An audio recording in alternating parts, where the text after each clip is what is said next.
Good morning, good morning, good morning mga kaspero. So for today's vlog, mag-day spear piercing tayo. Dahil meron na tayong GoPro! Yes! Woo! Iyan o. Wow! Gusto ko lang mong pasalamat sa nag-sponsor. Ayan. Napakabait mo bro. Thank you talaga. Salute. Ito yung pinapangarap kong camera. Pero hindi ako nabigo dahil merong taong tumulong. At nais ko lang talaga magpasalamat. Salamat talaga bro. At God bless sa'yo. And sa lahat ng mga subscriber natin dyan. At willing akong tumanggap ng sponsor. So once again bro, thank you. Hindi mo man pinapamention yung name mo. Salamat talaga. Napakalaking tulong ito sa aking paghahanap buhay.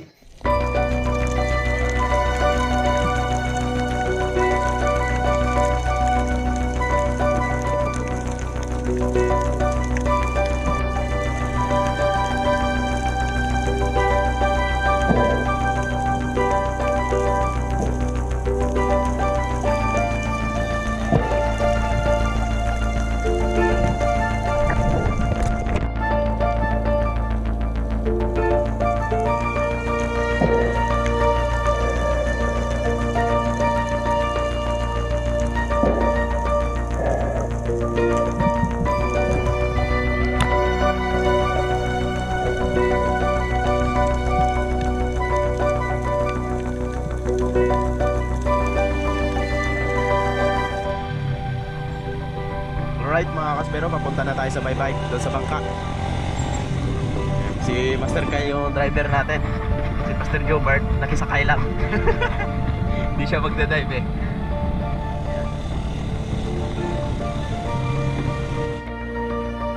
Okay mga kaspero, nandito na tayo sa bye-bye. Ayan yung mga gamit na buhatin. Ganda, kalmang-kalma mga kaspero.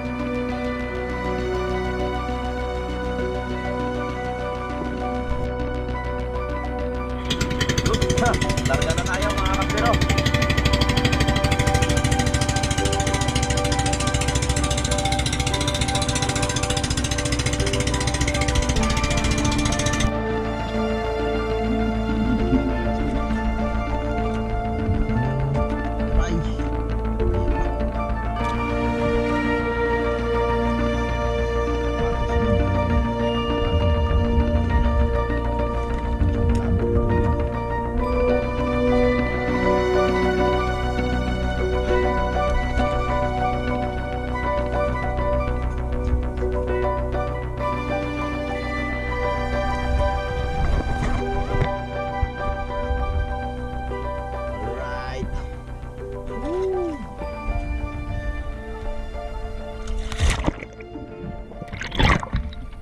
Nako, zero visibility.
Sa pagkakataong ito mga kaspero, napaka labo talaga ng tubig. Halos zero visibility itong lugar na una nating spot. Kaya nag-dive lang ako ng ilang beses dito at lumipat kami sa kabila.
Aakyat muna tayo mga kaspiro.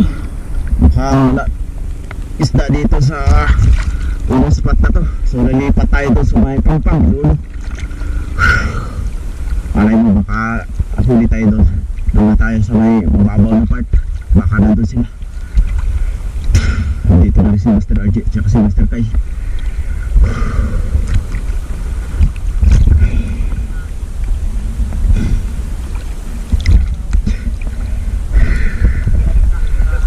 Parang winalis yung dagat eh.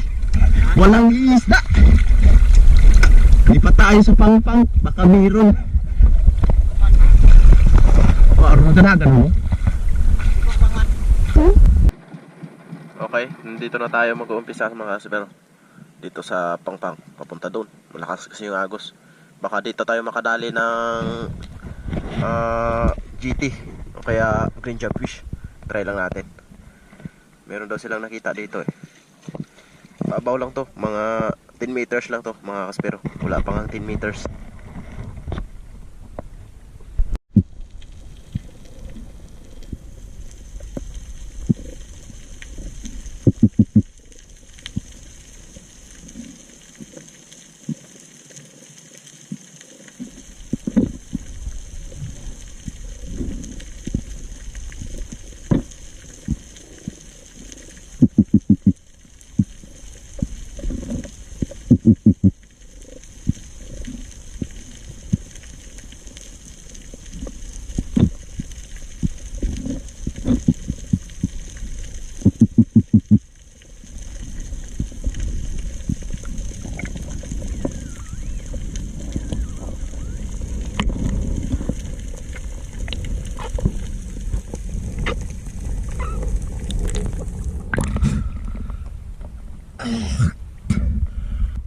At ito na yung nadali natin sa paglipat natin ng spot mga kaspero. Isang long-nose emperor. Ayan. Hindi ko na kunan ng video kasi late ko na siya nakita mga kaspero. Paahon na ako.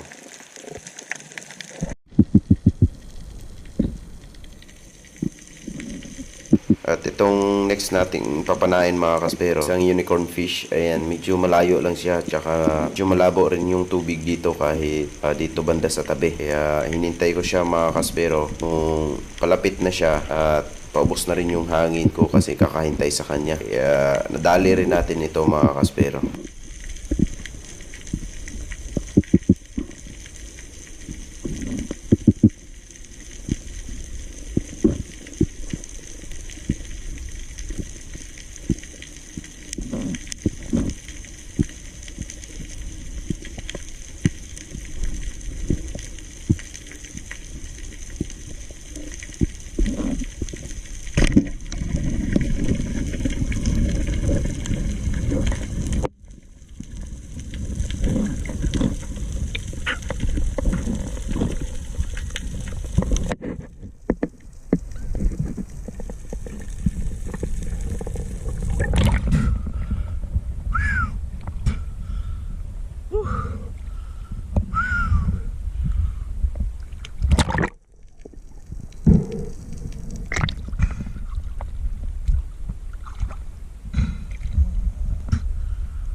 Dali mga kasiro. Labahita.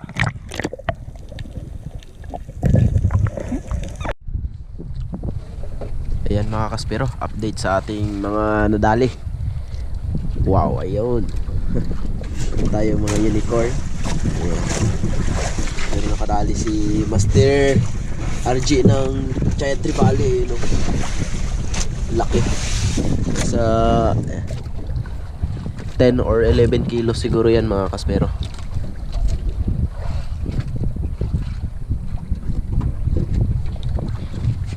So pwede pa tayo mag-dive, mataas pa yung araw. Okay, sana makadali pa tayo.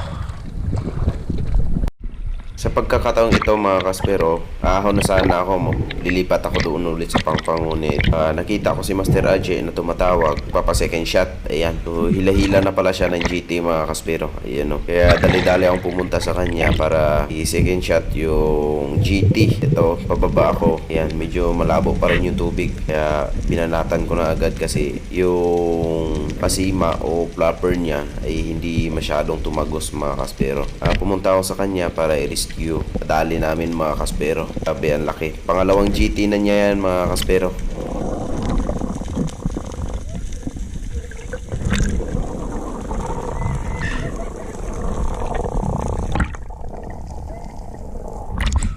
Ayos! Grabe! GT na naman! Dalawa ng GT niya mga kaspero. Tibay! Bukso daw, bahol nyo no? Yun, lumutang na mga kaspero. Narbis na niya yung GT oh. Laki! Garus! Grabe yung inverted niya oh. Oh?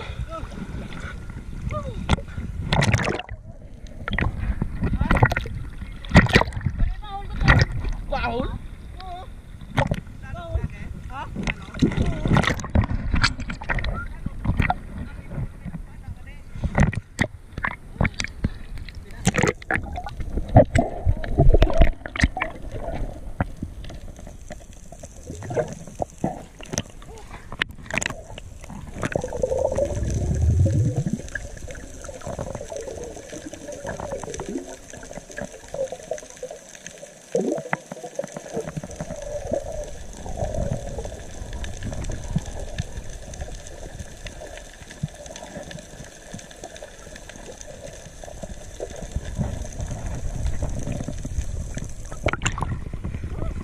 Ayos.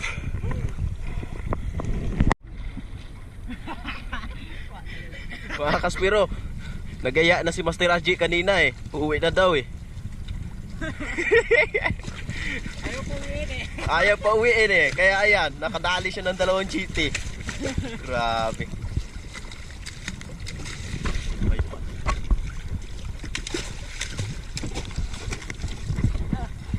Still alive ah.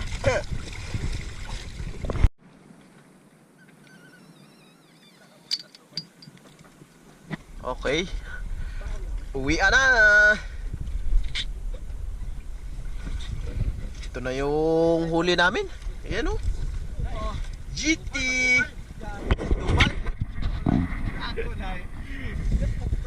Grabe mga kaspero. Nakadalawang GT si Master RJ. Ito lang yung sa akin o. Maliliit lang. Ito lang yung kay Master Kyle o. Yan o. Unlucky. Tanya mga kasiro. Pati RG oh. Giant. Oh.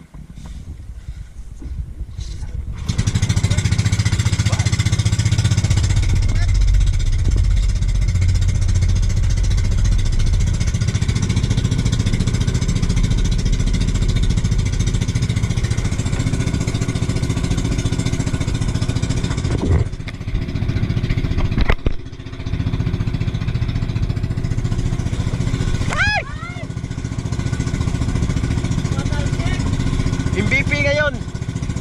Master RJ MVP ngayon. MVP mataas.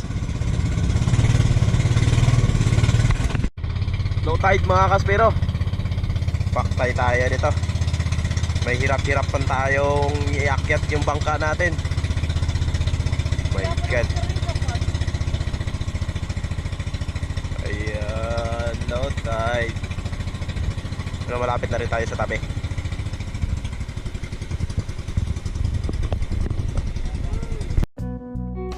Bali, ito na yung nangyari sa ating GT mga kaspero. Bili siya ng buo. Ayan. Bali, itong malaki, 15.2 kilos mga kaspero. So, ihiwa lang namin to sa gitna kasi hindi magkasya sa freezer.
Then, itong isa naman mga kaspero, itong 11.2 kilos. Ayan.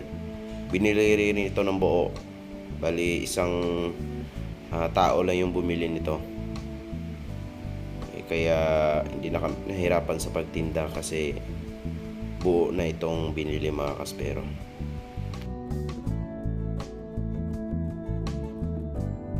Against. Mga kaspero, ito yung kinita namin. Uwi na sana si Master Raji kanina pero nakahuli ng GT pero nakaswerte siya kaya bumalik ulit. Ayan. Ilan to? 2, 1, 2, 3, 4, 5, 6, 7. Nasa 7.5 ito mga kaspero yung kita namin.